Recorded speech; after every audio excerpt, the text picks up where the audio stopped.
Power isn't only about commanding authority, it's about navigating the subtle dynamics that define human interactions. In this final video of our series, we'll break down laws 41 to 48 of the 48 Laws of Power by Robert Greene. These lessons reveal how to remain resilient, unpredictable, and effective in the ever-changing landscape of power. Many view them as controversial, but Greene insists that not understanding these truths will put you at a disadvantage in the game of power, leaving you vulnerable to manipulation. Let's unpack these powerful laws. Law 41. Avoid stepping into a great man's shoes. What happens first often feels more original and memorable than what follows. If you succeed a great man or have a famous parent, you'll face the daunting challenge of needing to accomplish twice as much to be seen as their equal. This law underscores the importance of not getting trapped in the shadow of those who came before you, or being defined by a past you did not create. To secure power, establish your own name and identity by changing course and breaking away from their legacy. Sometimes, this means challenging their memory or moving beyond their achievements to shine in your own way. Alexander the Great exemplified this strategy.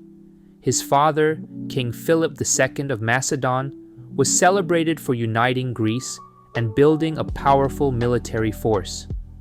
Alexander knew that merely replicating his father's accomplishments would only keep him under Philip's shadow. Instead, he set his sights far beyond Greece, embarking on a bold campaign that led to the conquest of the Persian Empire and the formation of one of history's largest empires. By achieving feats that outstripped his father's, Alexander carved out his own legacy and ensured that his name would stand apart. The lesson: don't be confined by the legacy of those before you. Create your own path and distinct identity. Only by stepping out of their shadow can you achieve greatness on your own terms. Law 42. Strike the shepherd and the sheep will scatter. Trouble often stems from a single influential individual, the instigator, the arrogant subordinate, or the spreader of discord. If you let such individuals persist, they will sway others and create a toxic environment. This law advises acting decisively by targeting the source of trouble to neutralize its impact. Negotiating or ignoring them won't work. They must be isolated or removed to prevent further disruption.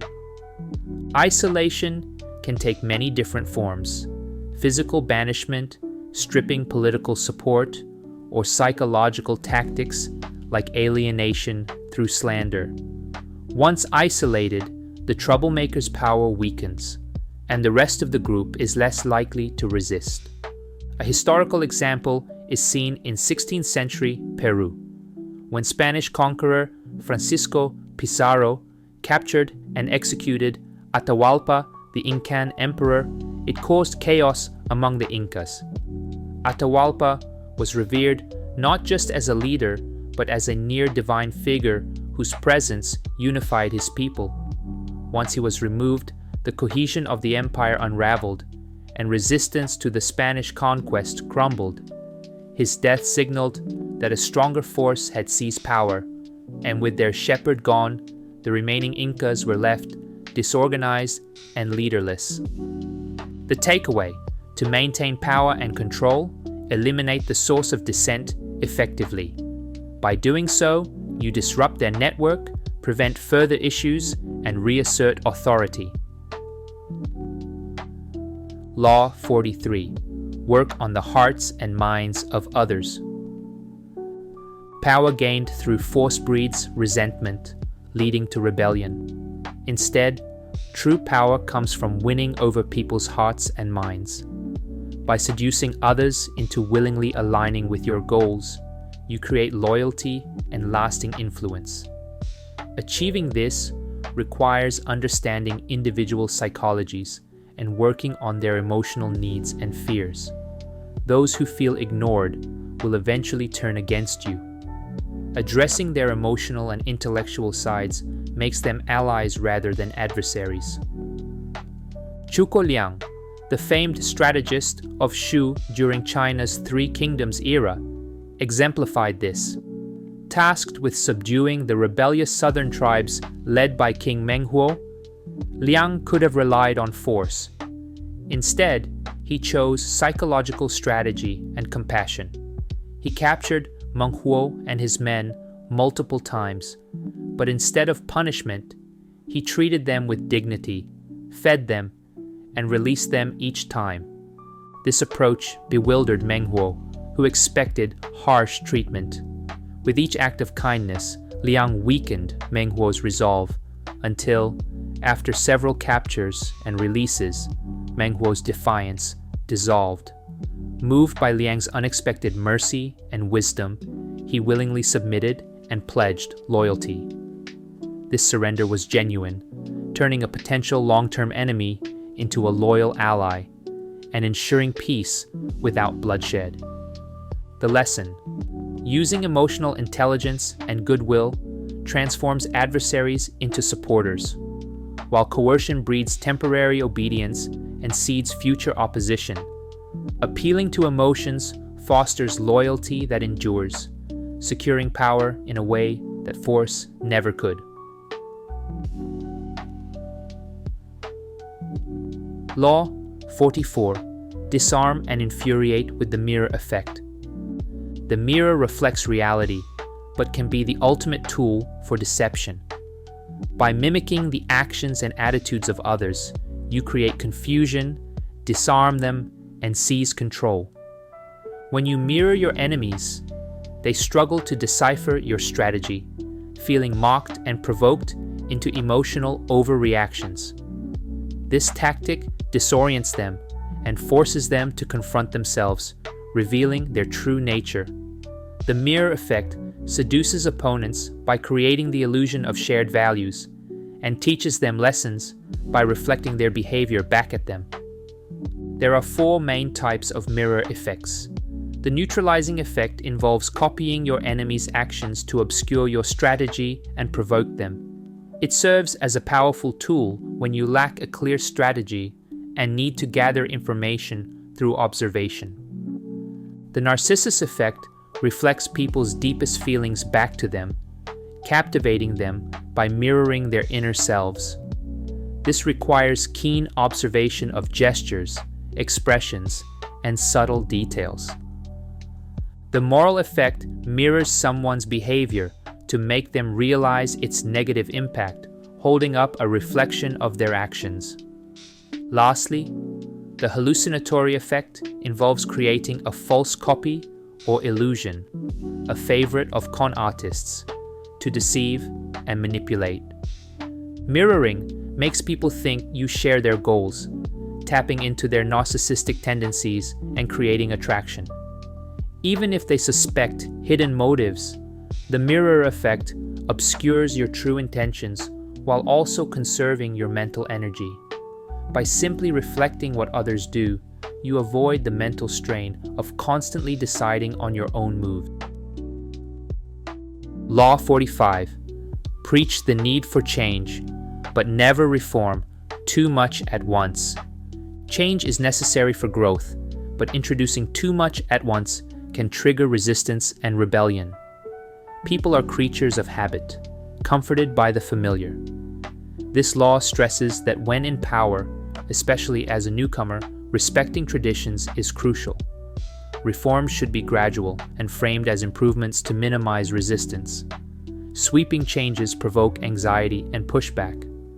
Mao Zedong, leader of the Chinese Communist Party and founding father of the People's Republic of China in 1949, exemplified this. In his speeches, Mao frequently referenced past Chinese history, such as Emperor Cheyin, who unified China in the 3rd century BC. Cheyin was known for harsh measures and viewed as a brutal dictator with a short reign. Mao's genius lay in reinterpreting Qin's legacy to fit his narrative. He positioned himself as a modern counterpart who, like Qin, unified the country and pursued bold reforms. By aligning himself with Qin's legacy, Mao justified the violence and radical changes he was implementing, framing them as a continuation of past greatness rather than a break from it. The lesson: advocate for change in a way that respects history and what people know. This secures trust and support while ensuring that reforms are accepted as natural progress, avoiding rebellion. Law 46. Never appear too perfect. Striving for perfection is dangerous, as it breeds envy and suspicion. Appearing flawless invites resentment from those who feel overshadowed. It's naive to believe flaunting success will charm others. Instead, it stirs envy. People struggle with feelings of inferiority, often masking envy as excessive praise, sarcastic jokes, or criticism. Admitting envy is difficult, as it implies inferiority. Preventing envy is easier than dispelling it. To mitigate it, be mindful of your actions. Avoid showing off accomplishments and downplay successes by attributing them to luck, making them seem more attainable. Display harmless flaws or emphasize the burdens and sacrifices of your position. This makes you appear more relatable, reducing resentment. Sharing your success can turn envy into admiration, but must be done carefully. Those who already envy you may view such gestures as condescending. When experiencing sudden success or power, those most likely to envy you are friends or peers who once viewed you as an equal. In such cases, finding new circles may be necessary if envy becomes overwhelming. Recognizing envy in yourself can be redirected as motivation to improve, but accepting that there will always be others better than you is essential. Law 47. Do not go past the mark you aimed for. In victory, learn when to stop. The moment of victory is often the moment of greatest peril. Success can lead to arrogance and overconfidence, tempting you to push beyond your original goal. This overreach risks making more enemies than you defeat and can result in losing everything gained.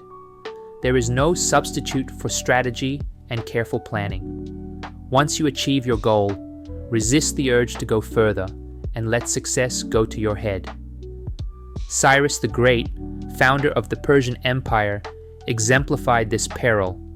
After conquering powerful kingdoms like the Medes, Lydia, and Babylon, Cyrus believed in his own invincibility and set his sights on the Massagetae, a fierce tribe led by Queen Tomyris.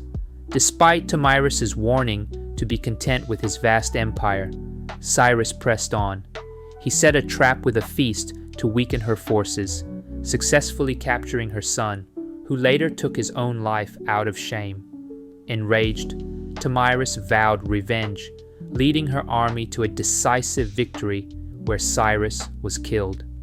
She fulfilled her promise by placing his severed head in a wineskin filled with blood, symbolizing the price of overreaching ambition. The lesson: know when to stop. In victory, show restraint and consolidate your gains.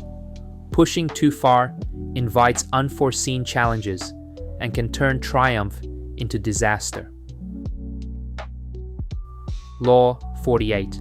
Assume formlessness. True power comes from adaptability and formlessness. When you take a clear shape or have an obvious plan, you become an easy target. By staying formless, others exhaust themselves trying to figure you out, while you remain unpredictable and ready to act. In martial arts, victory comes from hidden strategies, unexpected movements, and plans that cannot be countered. A skilled leader wins by being wise and leaving no trace of their strategy. To achieve formlessness, don't take things personally or show defensive. This keeps your true feelings and weaknesses hidden. Formlessness also makes you easier to follow as a leader, because people don't feel pressured to fit into strict expectations. In a constantly changing world, being adaptable is essential. Large, inflexible entities often fail because they are predictable and slow to respond. As you age, it's tempting to rely on familiar habits, but this makes you vulnerable. Staying formless helps you remain flexible and resilient. Formlessness is an active tool for power. It's not just going along with whatever happens.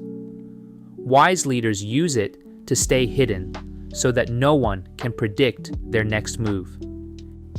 And that wraps up this series on The 48 Laws of Power by Robert Greene. As I reflect on the book, it got me thinking deeper about power and how it shapes our world. This book isn't a how-to guide. It's an unfiltered look at power dynamics, requiring independent judgment from the reader. Without critical thinking, its lessons could be seen as ruthless or manipulative. Remember, power, like any tool, is neutral. Its impact depends on the wielder's intent. One thing Greene's work doesn't address is whether seeking power is inherently worthwhile. It assumes everyone desires it. But that's a topic I'll explore in a future discussion. For now, my hope is that you approach these laws with ethics and use them to contribute positively to society. Thank you for joining me on this journey. If you enjoyed this series and want more thought-provoking content, be sure to follow my channel for insights that challenge and expand your understanding. Until next time.